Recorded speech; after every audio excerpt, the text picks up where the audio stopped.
All right, everybody, welcome back. We're going to finish up that caliper today, and I think I'm also going to get into rebuilding some of the rear brake components, so we'll go through that. Thanks for watching. All right.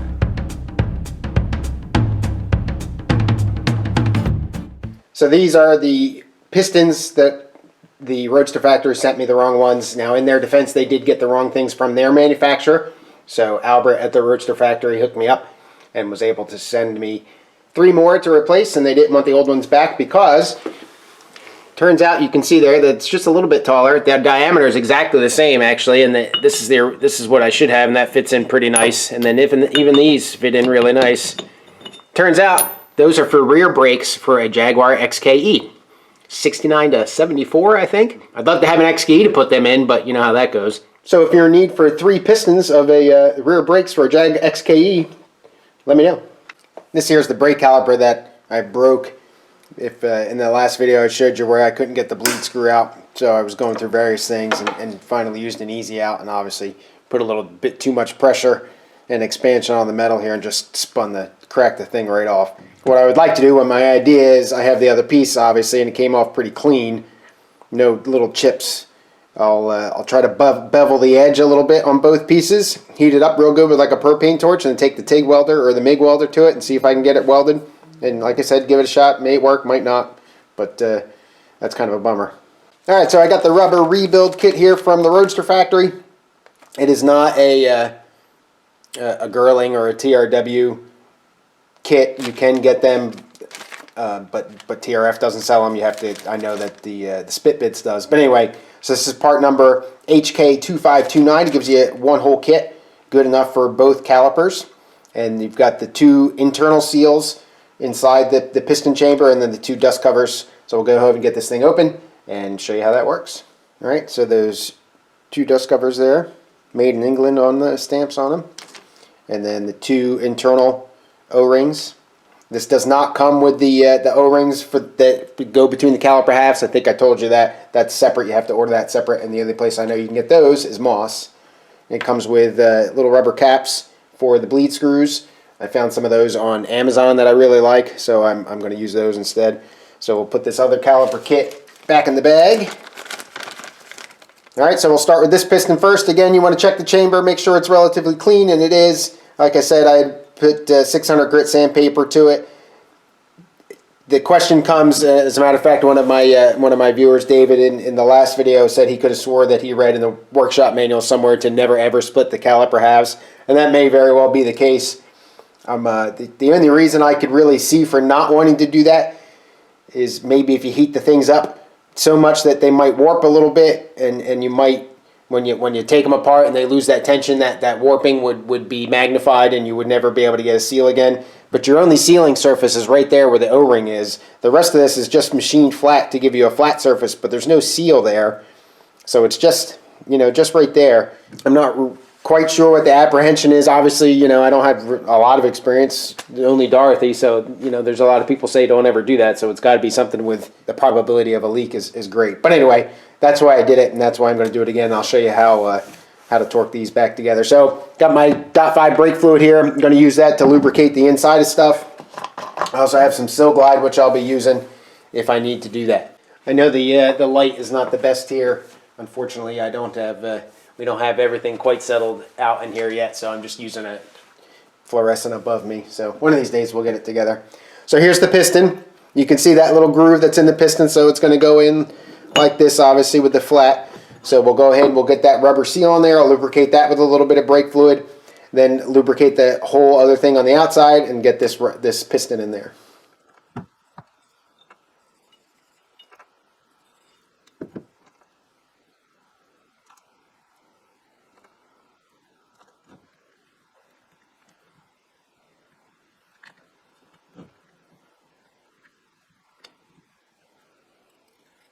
Alright, so we got that seal in there. You can kind of see that in there.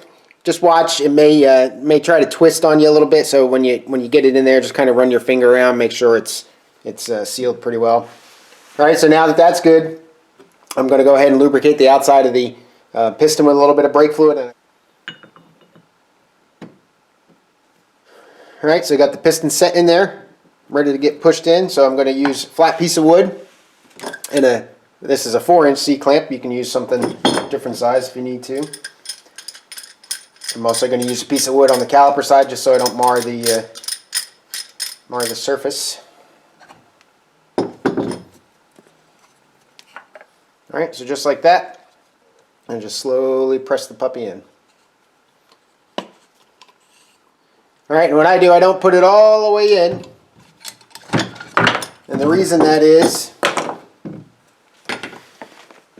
because you can see here, hopefully, you've got a lip, a groove on the caliper itself, and then you got a little groove that's in the piston.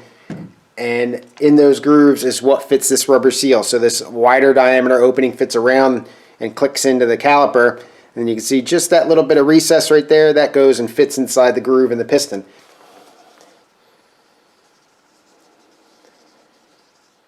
Alright, so that's the top. Got the top in, so now I got to go around and try to fish that into the bottom ring there. And if I remember right, this is the one that was hard because as soon as you get it in the bottom, it pops off the top, and it's just a pain in the rear. So I'm not gonna bore you with watching me fumble around with this thing, but hopefully I'll come back here in a second and I'll be done. Alright, so that wasn't too bad. Essentially what I did, like I said, I got it in the top already, and then I just took the rubber and kind of rolled it. You're not going to be able to see that real well. Just kind of rolled it back like this, and that bottom thing kind of pops out a little bit and pulled it over. So that worked. So I'll go ahead and recompress the rest of the piston and move on to the other one. Same exact deal on the other one, no different whatsoever. Alright, both caliper halves are assembled. Rubber seals are all in. One thing I didn't make a point of is you want to make sure that the junction between the rubber seal and the piston is clean, right? Any little metal flakes or anything in there will slowly over time cut that rubber seal. So you want to make sure that you try to get that as clean as you can when you put the piston in so you don't take that chance. Alright, so now we'll go ahead, we'll put some brake fluid on the new O-ring. We'll get this caliper bolted together. I'll show you how that goes. So again, you want to make sure that this is pretty clean. Go ahead and put a little bit of brake fluid in there. So you got a little recess in there, that's where the O-ring is going to go in, and then over on the other side all you really have is just a tube, and I'm going to go ahead and put some brake fluid around that too. Get the O-ring in here.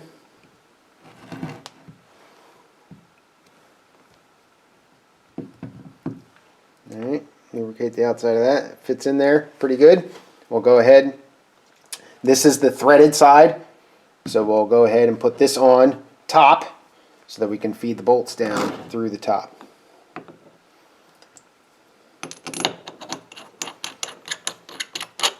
So we got that one started. Now, there is no advertised, in the workshop manual, there's no advertised value for the torques on these bolts.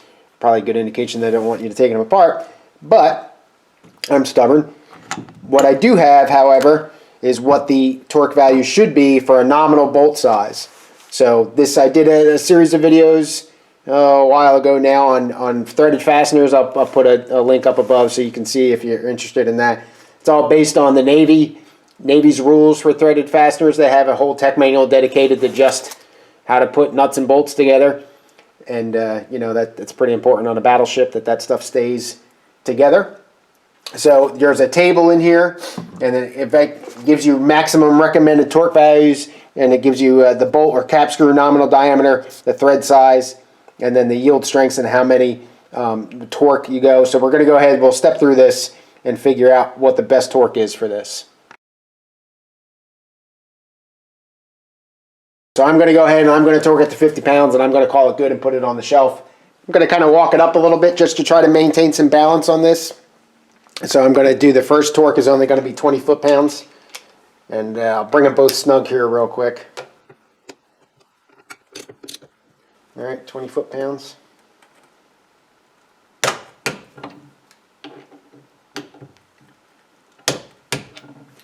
Alright, we'll go to 40. And then I'm going to finish up at 50.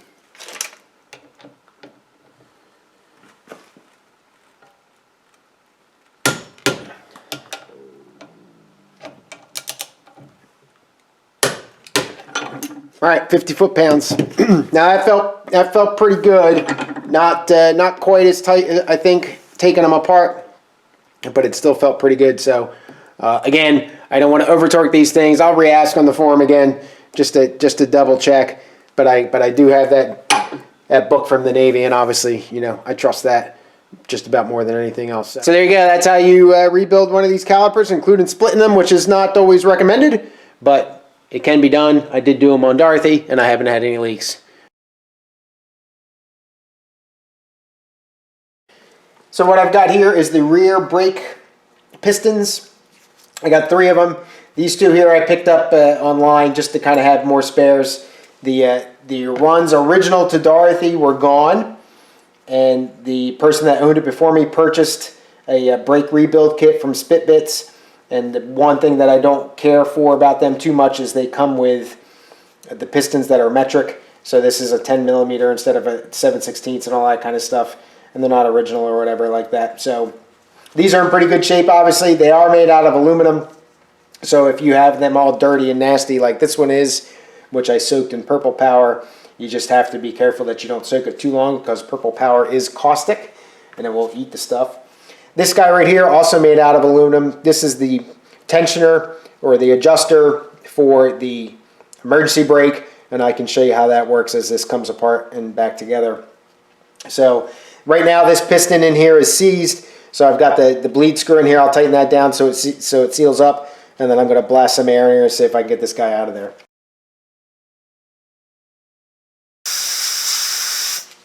That's in there pretty good. That's not moving at all. I'm just going to set it like this, get some PB blaster in there, and see if I can break that seal apart.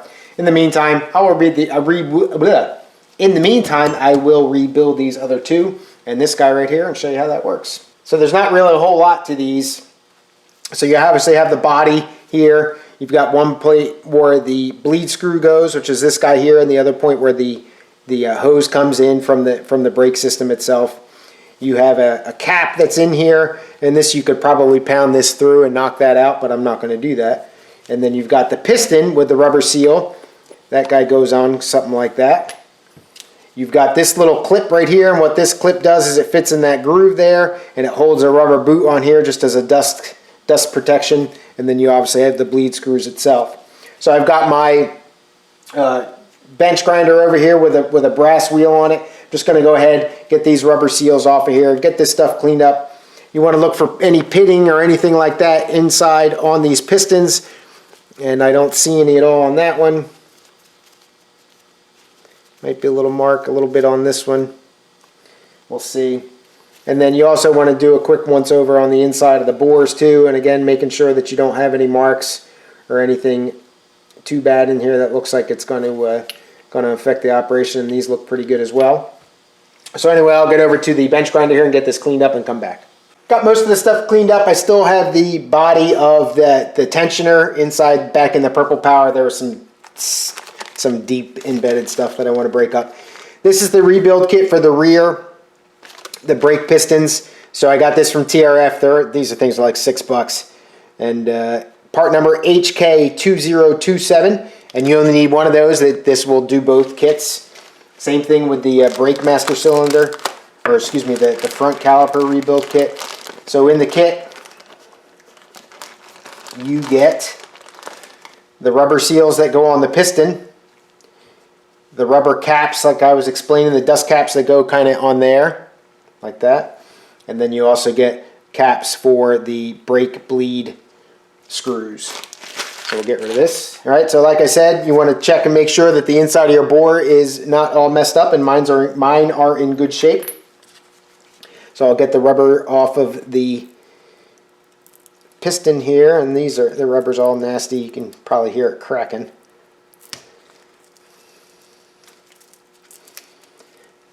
All right, so on this one it looks like the rubber has decided that it wants to become an integral part of the piston. So again, I've got brass wheel over there. I'm going to go ahead and take these real lightly with that brass wheel to try to get them cleaned up. Got the pistons all cleaned up. Now, obviously you want them to be in as good a shape as possible, but the seal is going to be on the rubber. So you're not as concerned with the surface finish of the piston, because the piston body itself is not going to come into contact with anywhere the rubber runs. It's not going to come into contact with this wall at all. You're more concerned with the condition of the wall of the housing itself, because that is going to rub against the rubber wall. And if any of that's pitted or corroded, or it's got big chunks out of it, as this piston moves in and out, the rubber is going to get caught up in those little lands and valleys and everything like that, and it could start to tear up the edge and over time start to leak. So when you do this inspection, you want to make sure that you're looking at it pretty good and you got it cleaned up nice.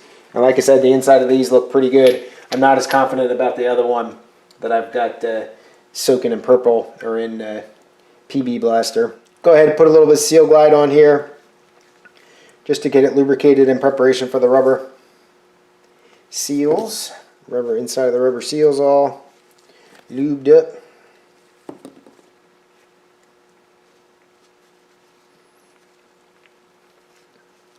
Alright, and then the flared end goes towards the back, I guess you could say. And then you want to make sure that it fits over top of the lip, right? And it's all in there and sealed up. And you can see that it sticks out pretty far from the body of the piston. Now that those rubber seals are on, I'll go ahead and get the inside of the bore itself.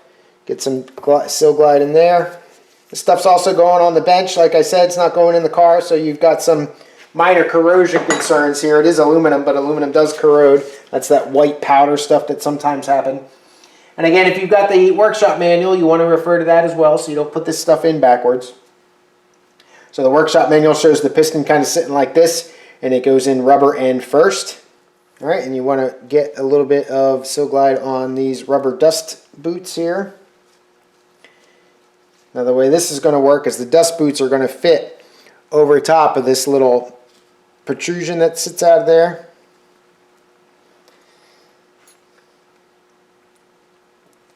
Get that set up first, kind of like so. Then you put the whole thing in.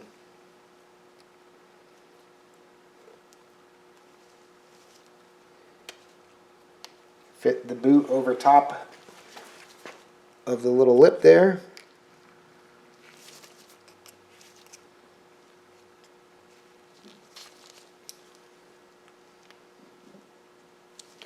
Alright, kind of like so. Now you see here that there is some bit of, not overlap, but the rubber seal is kind of bent up a little bit. I don't think that's going to impact the operation. Get the other one in, same way. Alright, so that goes on, looks the same. And then you take your little clips there. I'll lubricate just the outside of that, just so I don't tear anything here. Alright, again, these little spring clips are just going to sit right down over top.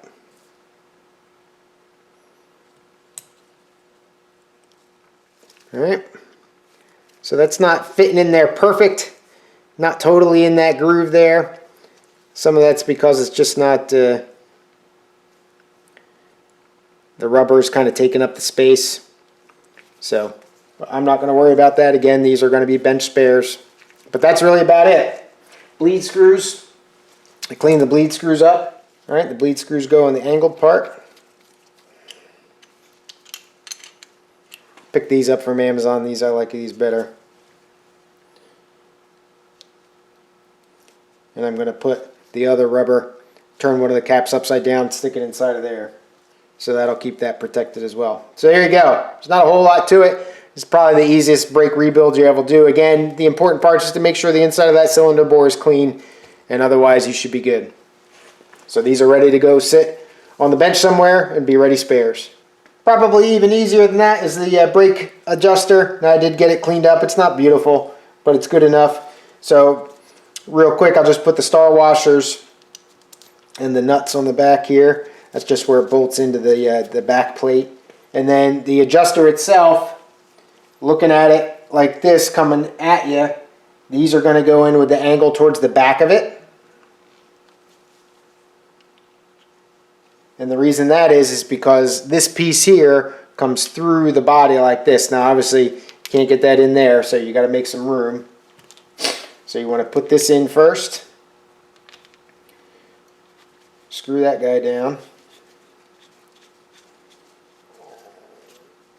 And then eventually it's going to poke out the back here where you can get a hold of it.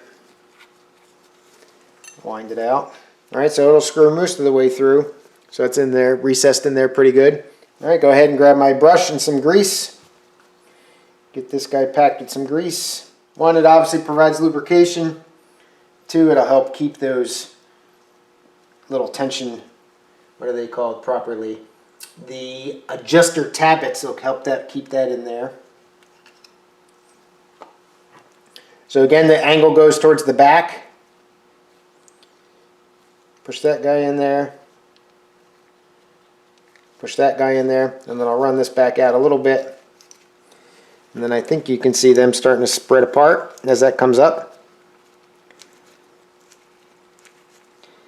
And then what that does is these grooves here, the brake shoe sits in there, and as you screw that out, you'll turn the brake shoe and rotate it, and you'll get it closer to the inside of the brake drum, and it just adjusts how much tension is on the brakes and how close those drums are to actually actuating, so that when you press on the brakes happen that much quicker. All right, that's it. That's all there is to that one. Put this in a bag. Again, get it on the shelf. All right, everybody, that's all I got. Thanks for watching. Leave a comment below. Tell me what you think. Well, as soon as I get my welder back, I'll try and get that other caliper repaired. We'll see. I don't have a great confidence that it'll work, but you never know. Also, you know, with a single piston master cylinder, your brakes are very, very important. You get one leak and the whole brake system is suspect, so not something to play around with. But at least I'll get one, get it on the shelf, so if worse comes to worse, I'll have half a side repaired. So that's all I got. Thanks so much for watching. Have a good rest of your weekend. Cheers.